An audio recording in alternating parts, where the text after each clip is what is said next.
Hi. I've been really excited to give this talk. I have been thinking about poop nonstop. I want it to stop. And the more you think about it, the more layers there are, and every time you use the toilet, you're like, So I'm excited to finally get it out. It's time. So thank you for the introduction. I need to tell you that I'm biased. Yeah, so I'm biased in that I am obsessed with the shattaf. If you haven't experienced it, it's called the pish here, I believe. But it's a handheld, yeah. I didn't know that either. Thank you, Doreen. No? Oh, so Doreen calls it the pish. Okay. But it comes from the Arabic word shatafa, to rinse. And I have a friend that has a theory that it's a popular term in English because it sounds like shut off, so shutting water on and off. So I just had to tell you my political allegiances before I take you through the whole thing. I'm a convert. I hope to convert you, maybe. So we're looking at two different axes here of maintenance. Maintenance of personal health and public health. And planetary health. So we will talk about whether using water or tissue is green or not. And we'll talk about East versus West identity and how we tend to judge the other. So I think what I do in the toilet is the only way to do it, right? And everyone else is kind of weird and gross. And I'm looking at these judgments on either side. So we're looking at dictators and the way that they poop. We're looking at the Green Line in Beirut, and that's how I became passionate about this topic. I think that the Green Line exists in personal hygiene as well. It's very linked to sex and bordello or prostitution, the development of the toilet. And then again, is your shit green? And then we'll look at some philosophy. We'll look. So we laugh when we talk about poop, right? Like everyone gets kind of awkward and giggles, but I want to make the argument that shit is serious, like serious. And dictators think so too. So Kim Jong-un, as recently as last year, took his own toilet to a summit in Singapore so that no one would collect his pure poop. This guy also has his aides wipe down everything he touches. He sends decoy planes out whenever he travels so that if you try and shoot down his plane, you won't shoot his down. So you think that him taking a toilet somewhere is just paranoid, right? Like he must be eating imported McDonald's. That's what he's hiding, right? So, but he's not the only one. George W. Bush took in 2007 his own toilet to Vienna, and he flew in toilet paper from Germany, from a US base, because he didn't want anyone to gather his pure poop. So at this point, I'm like, okay, so we have two paranoid guys, right? That's it. Turns out they have a reason to worry. Hafez al-Assad in 1999, he went to King Hussein's funeral, and the Mossad had built a toilet specifically for him. And they took his pee and his poop back to Israel, where they analyzed it and found out that he had drugs for cancer, diabetes, and heart disease in his pee and poop, and then decided not to ally with him. And within 2 weeks of their study, he was dead. So they're really onto something, just based on his pee and poop, right? He deserves it, unfortunately. He's responsible for something. I mean, there's many reasons he deserves it. He is the father of Bashar al-Assad. But he is actually the person that is credited with something called bladder diplomacy. Henry Kissinger called it that. Someone called Rasha Salti, maybe some of you in the room know her. She was based in Beirut. She wrote an article for Bidet called, what was it called? Hafez al-Assad's Iron Bladder. And she wrote about the sport of bladder diplomacy, consisting of hosting diplomats, negotiators, state officials for meetings that can last up to 9 hours, regularly serving them beverages, hot to cold, until besides themselves, they're forced to bring the meeting to a conclusion, capitulating to some or most of their host's demands just to get to the loo. So he would make people need to pee so badly that they gave him what he wanted. This was like an actual strategy of his. So in the end, it was kind of karmic, right, that he ends up having his pee and poop analyzed by the Mossad. Someone else who was famous for this tactic is Joseph Stalin. He had a whole department in the 1940s for espionage via excrement. And he would study other leaders' pee and poop, and specifically Mao Zedong was the victim of such a experiment. For 10 days, he was plied with food and drink. And it was whisked off for analysis, and he had the feeling that something weird was happening, right? And he starts shouting at the walls because he feels like he's bugged. I'm here to do more than eat and shit. Once Mao's stools had been scrutinized and studied, Stalin reportedly poo-pooed the idea of signing an agreement with him. This is from the BBC. Apparently tryptophan in your feces means that you're relaxed, and potassium means that you're irritable. And he was kind of poo-pooed by Stalin because he was so irritable, and that his bowels indicated as such. So poop is serious, right? And my family agrees. We have conversations around the dinner table like, hey, how are you? How's your poop? Why aren't you eating that salad? I think you need that salad. You don't have enough fiber in your diet. Like, that's kind of how we care for each other. And using this chart is also very helpful. I really recommend it. Just to know where you're at. The poop don't lie. And they really don't. And so it's also it's linked to some more serious stuff, right? So your mental health is your gut health. More and more scientific research is backing this up, and people are being treated for anxiety and depression with daily diets, but also probiotics or gram-positive bacteria.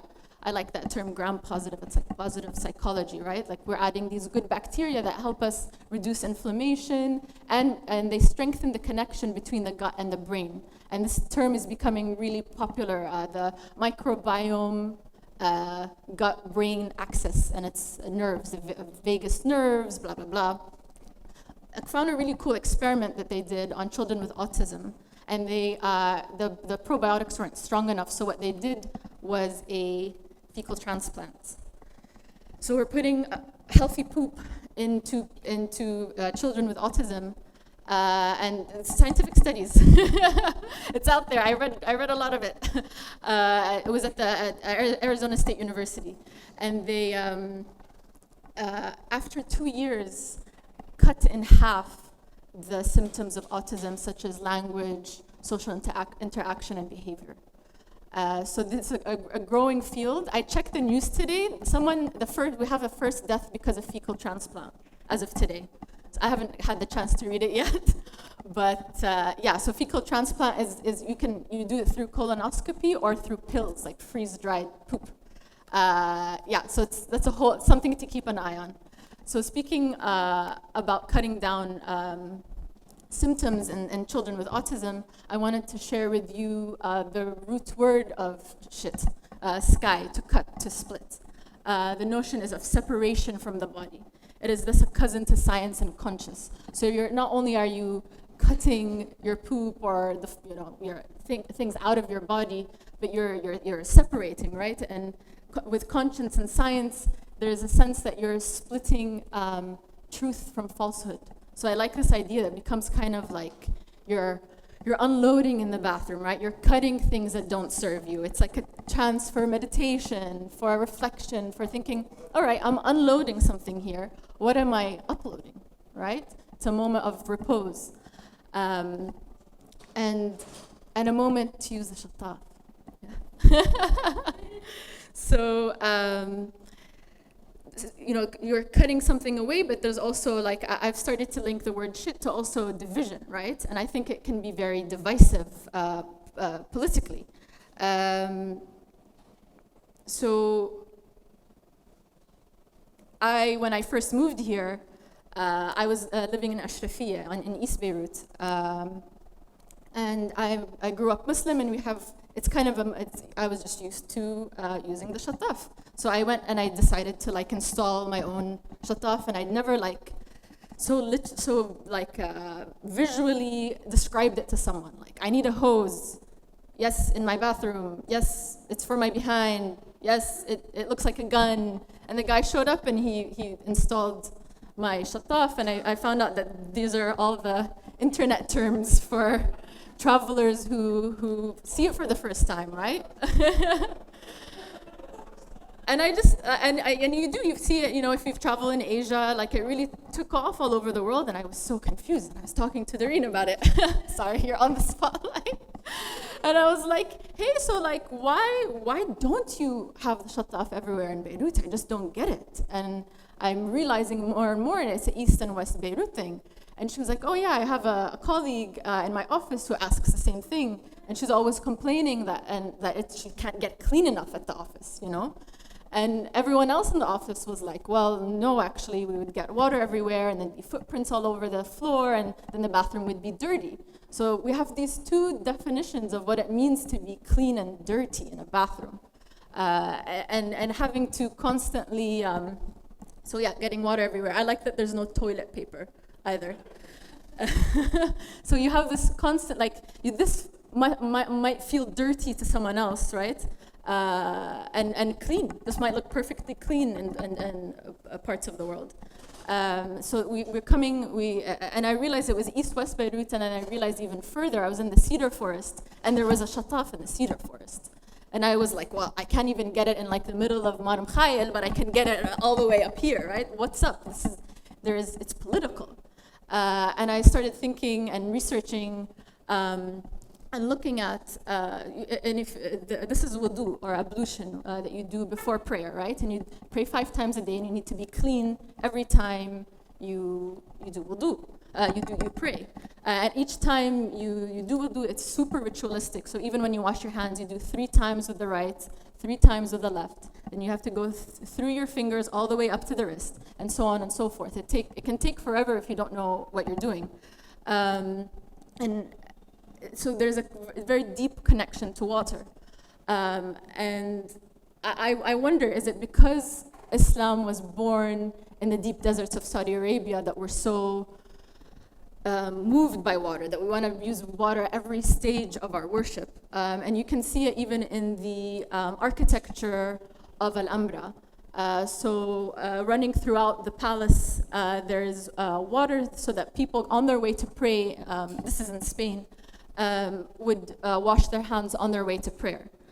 So this gets complicated when Alhambra is conquered by the Spanish. I was reading this text by Washington Irving Penn called Tales of Alhambra, and King Ferdinand and Queen Isabella, when they tried to conquer Alhambra, was super fortified, and there was fountains all around it. And they had made the observation that water is more necessary to these infidels than bread, making use of it in repeated daily ablutions, and joined by their damnable religion, and employing it in baths and 1,000 other idle and extravagant modes, of which we Spaniards and Christians make but little account.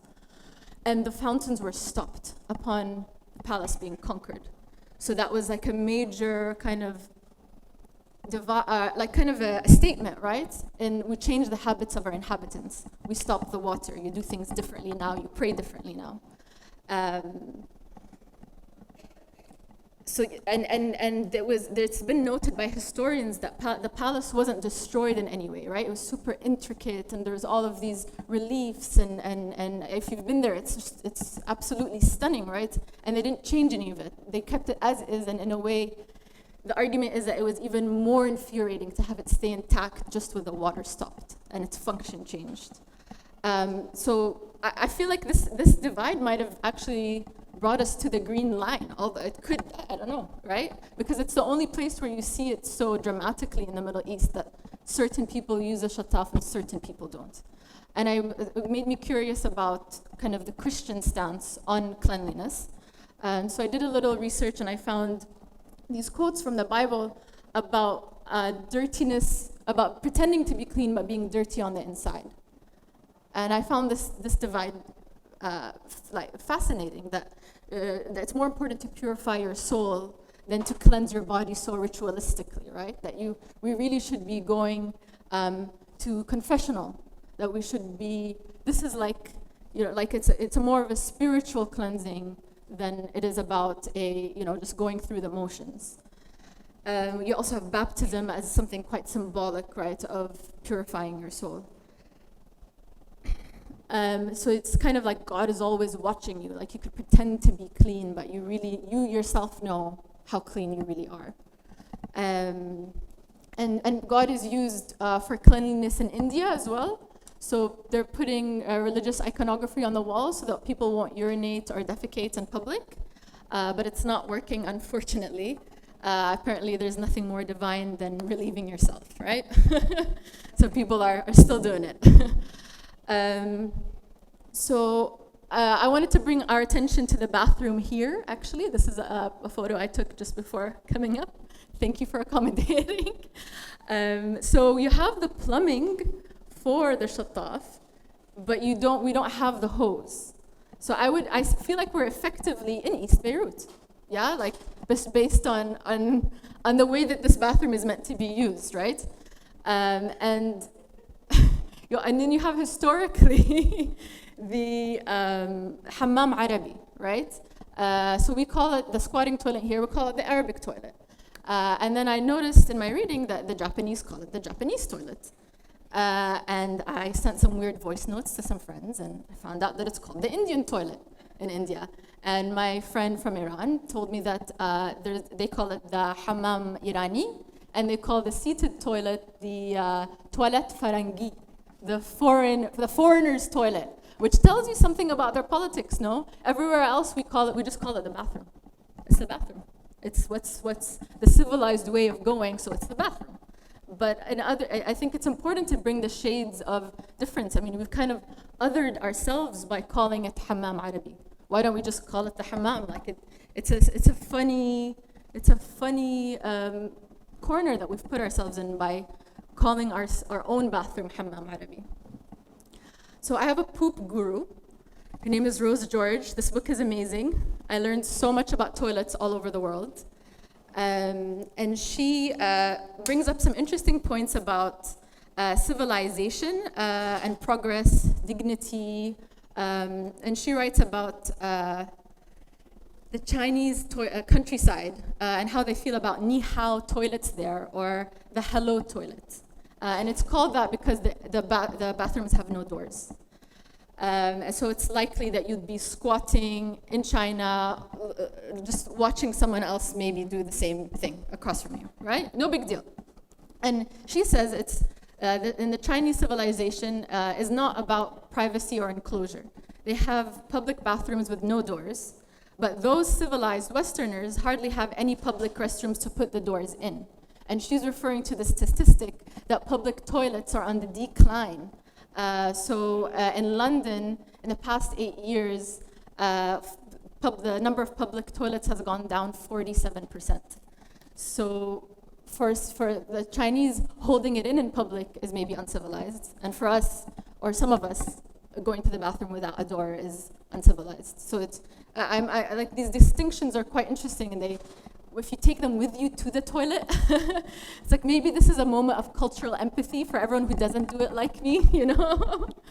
And you're constantly faced with it, right? So here's a world tour of squatting toilets. This one's from Hokkaido.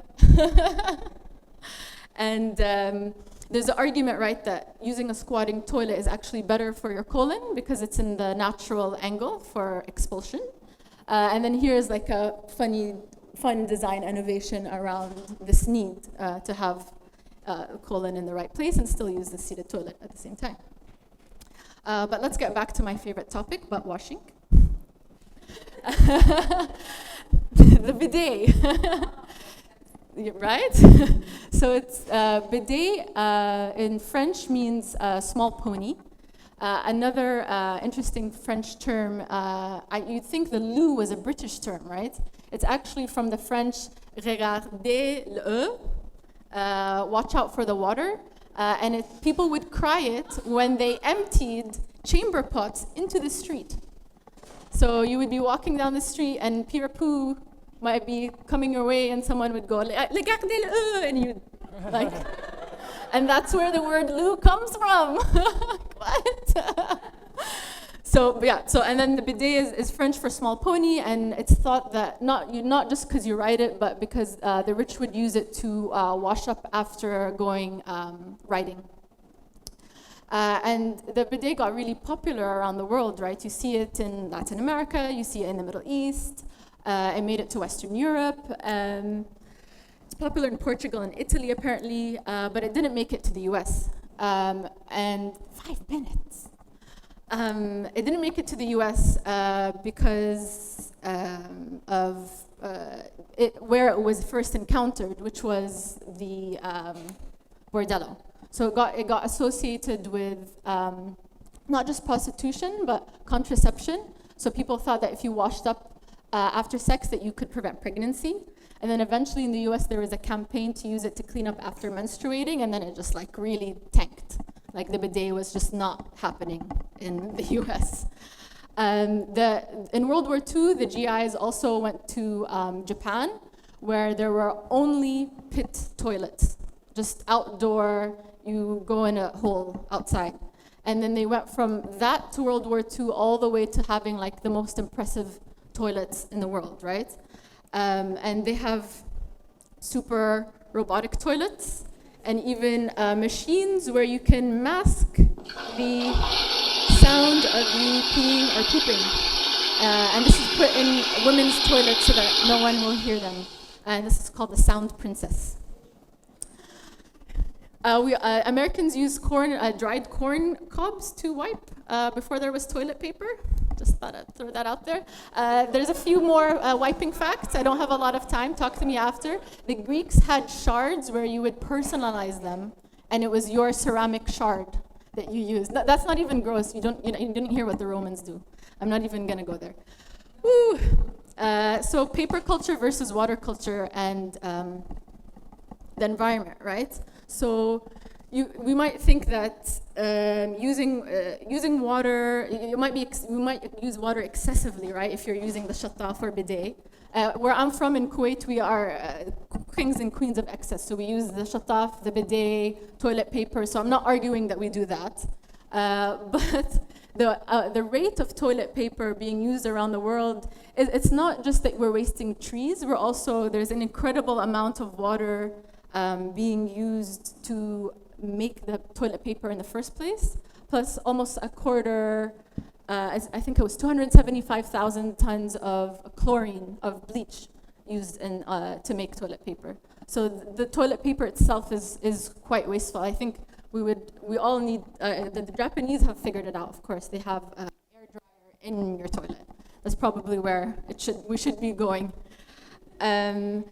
So in cases where I don't have water, I use wipes. And I recently have been heartbroken to find out that biodegradable wipes are not so biodegradable. They are actually absorb a lot of oils in sewage and create things called fatbergs. Yes, the biggest fatberg is 80 meters long. It was found in Shepherd's Bush in London. That's as big as a Boeing 747. Seattle has an underground city.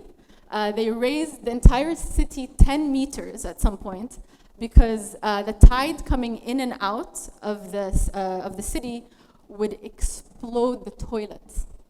And there were people called night soil workers that would go around cleaning the night soil because overnight they would explode from the tide coming in. So eventually they raised the entire cities using taxes from prostitution. So prostitution is very linked to this whole narrative, right?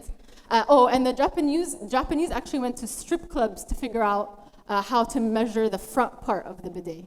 So strip clubs, bordellos are very linked to this narrative. Yeah, I didn't know either. We have time for this. What interests me in architecture? It's how architecture is for me the exemplary case of how ideology is at work precisely where you don't think you will find it. Even the most ordinary, everyday objects. It always interested me, the paradox of toilets. Did you notice, if you traveled around the world, how different they are? In France, the whole of the toilet bowl is in the back, so that when you produce excrement, they quickly disappear. The German toilets, it's the opposite. The hole is in front, so that when you produce excrements, they are displayed in the bag. They don't disappear in water. This is the German ritual. You know, you should every morning sniff, inspect your sheets for traces of illness. It's high hermeneutic. Then in Anglo-Saxon world, the toilet bowl, which is full of water, so that sheet floats in it before it disappears. And then a wild speculation came to my mind. We have in Europe the idea of European Trinity. The three crucial European nations are France, Germany, England. France is politics, is the privileged domain, and politically left revolution. England, middle of the road, liberal, moderate, and economy. Germany, metaphysics and poetry, and conservative. And my God, isn't this the key? In France, revolutionary approach. Hole for the sheet in the back, it should quickly be liquidated, like a kind of a guillotine. Anglo-Saxon, pragmatic, let it float, let's be rational. German, metaphysics and poetry. You observe it, you think, and so on.